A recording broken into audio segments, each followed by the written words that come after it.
SDN Sampar Maras izin melaporkan kondisi SDN Sampar Maras di musim hujan. Beginilah kondisinya Bapak. Nah ini, bila hujan tiba, air itu akan mengalir dari atas masuk. Ini pintu gerbang Bapak. Pintu gerbang akan masuk lewat sini.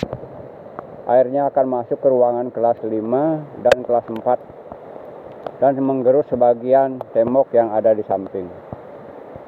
Nah, upaya yang saya ambil untuk mengantisipasi itu Bapak, ini saya fondasi. Saya salurkan air ini melalui samping sekolah menuju belakang sekolah yang nantinya akan menuju ke kebun sekolah di belakang. Sebab kalau tidak begitu, air yang besar dari atas, ini hujannya belum seberapa Bapak. Kalau hujan besar lagi, itu akan masuk ke halaman sekolah dan menggerus bagian halaman sekolah. Sehingga saya ambil alternatif seperti ini.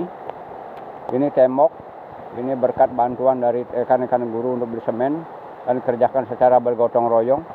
Airnya saya jebol di tembok ini Pak. Saya salurkan lewat samping. Nah kemudian airnya akan mengalir ke sini, tidak lagi masuk ke kelas. Biasanya kelas ini tergenang Bapak, kelas 5 ini tergenang air di dalam setinggi 10 cm. Nah dengan upaya ini berhasil untuk kelas 5 ini tidak tergenang air Bapak. Airnya kita salurkan ke sini. Ini hujannya tidak begitu deras ini. Ya, masih kecil ini namanya hujan.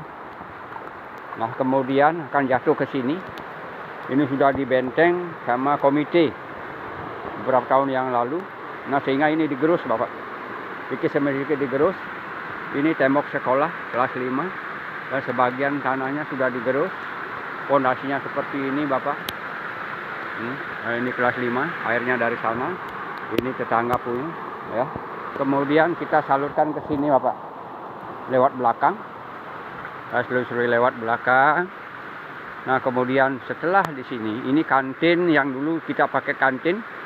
Sehingga dari kantin ini menghasilkan 100.000 per bulan. Sehingga untuk dana perbaikan bisa diambil bila dibutuhkan. Nah ini kantin karena sudah tergenang air, kita pindahkan kantinnya sebelah ya. Kemudian air akan menuju belakang sekolah. Nah ini kalau hujannya lebat. Nah ini tembok kelas 4 Bapak. Tembok kelas 4 sudah agak retak-retak. Kondisinya seperti ini. Airnya ke belakang. Nah sampai di sini akan aman Bapak. Aman. Nah ini kondisinya. Nah kemudian kita menuju sekarang ke halaman sekolah, ke depan kelas 4 Bapak dan ya. Kelas 4.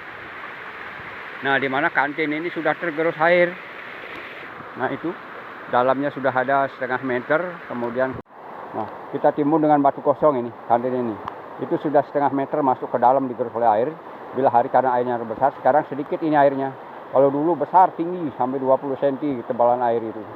Nah kita sekarang menuju ke halaman kelas 4.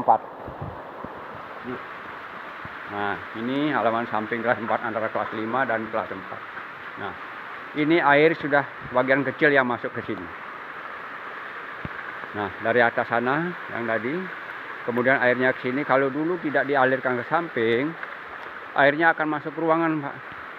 Setebal 10 cm masuk, tinggi 10 cm lumpurnya di sana. Nah karena sudah dialihkan sebagian ke sana sehingga hanya terasnya saja yang tergerus air. Kemudian rencana berikutnya ini akan saya keruk ya, dengan teman-teman, dengan anak-anak akan gotong royong kita keruk. Nah airnya ini kita salurkan ke sini.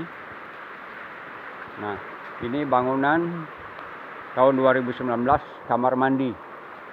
Ada 4 kamar mandi di sini. Kita bangun di sini untuk sekaligus membenteng yang dulunya ini adalah tebing di sini. Nah ini kondisinya Bapak. Nah, airnya kita salurkan ke sini. Nah, ini hujannya tidak seberapa. Nah ini sudah tergenang.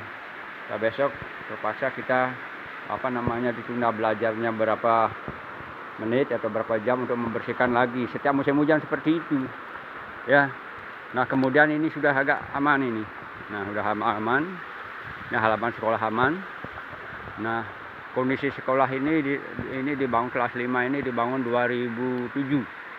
Kemudian kelas 4-nya ini 2009 atau 2008 itu tidak salah ya.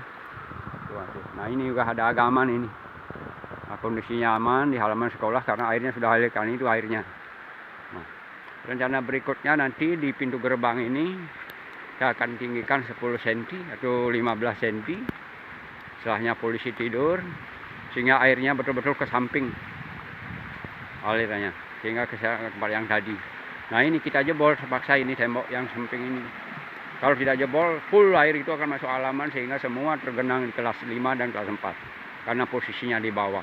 Tapi kalau kelas 1 sampai kelas 6, 1, 3, 2, 6 itu sudah tempatnya agak tinggi aman. Ya, yang ini yang berbahaya ini kelas 4 dan kelas 5 ini.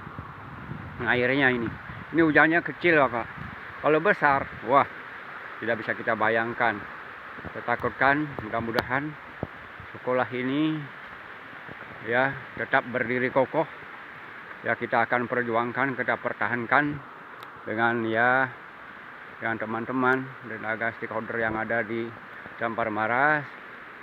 Ya, bagaimana caranya sekolah ini walaupun sudah kusang tetapi tetap berdiri kokoh sehingga anak-anak Sampar Maras betul-betul menikmati juga pendidikan dengan nyaman.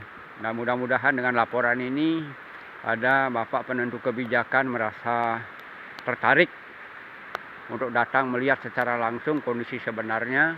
Karena tahun 2020 pernah ada tim survei dari kabupaten, kalau tidak salah Pak Air Lambang dengan Pak Erwin, SCM. Dan kemudian berikutnya saya dipanggil sudah 2 kali.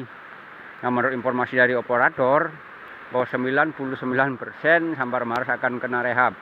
Tetapi begitu keluar informasi, Sampar Maras tidak kena dan saya telusuri katanya salah menginput datanya bukan melalui informasi